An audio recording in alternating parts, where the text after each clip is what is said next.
ការស្ដាប់ច្បាប់ស្រីក្រ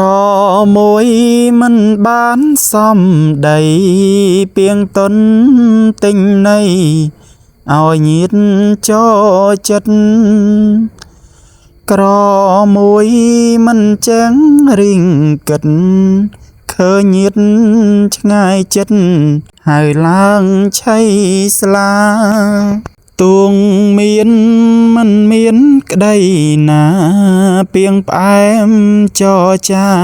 เติมគេស្រឡាញ់កំជួចិនស្មោកំណាញ់មិនមានអង្អាញ់នឹងញាត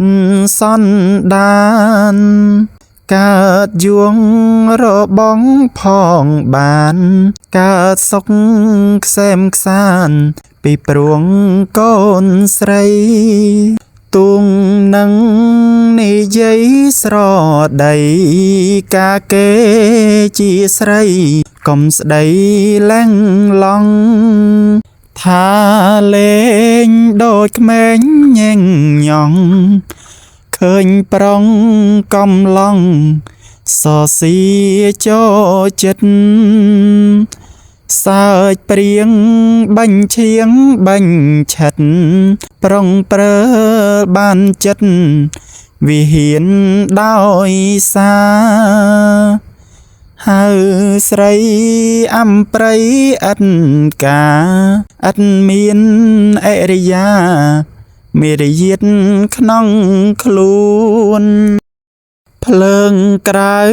កំនាំទៅក្នុងឲ្យឆេងបំផ្លង់រឹងផ្លំបងកាត់ភ្លើងក្នុងមិនប្រងប្រយ័ត្ននាំមកបងកាត់ឲ្យឆេងឯក្រៅអុចអាលបណ្ដាលឲ្យក្តៅដាលដល់កូនចៅអាសោចអាប់ប្រៃឲ្យនាងខំប្រឹងស្មារតីមើលភ្លើងទាំងបីរក្សាឲ្យគង់ភ្លើងនុងឲ្យគុណពុំលងនឹងឲ្យឧដងឧត្តមកន់ឡងភ្លើងមួយឲ្យនាងរាំងសាពីគុណមេដាបៃតាស្ងួនក្រងស្រីមួយដំណើរតតជាយលន់លឺស្ទើរធ្លីប្រតពីសំថឹកសំពត់ដាច់ដាច់មិននឹកដើរលឺក៏កឹកស្មើសរុនទាំងញ៉ាំងញ៉ាដំណើររលាំងដាក់ជើងលើផ្ទាំងក៏ក្រំក៏ក្រែងក៏ក្រើកផ្ទាំងទាំងបីល្វែងដូចកលគេសែងរបងចេញទៅស្រីមួយឃើញទ្រាំនៅផ្លូវកន្លងហួរទៅមិនចាប់ចេញ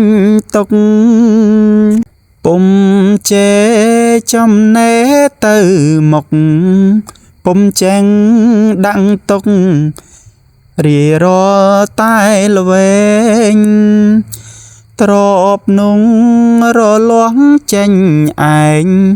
ចង្រៃតងតែងធ្វើឲ្យអន្តរាយដកស្រង់ពីច្បាប់ស្រីបណ្ឌិតម៉ឺនម៉ៃ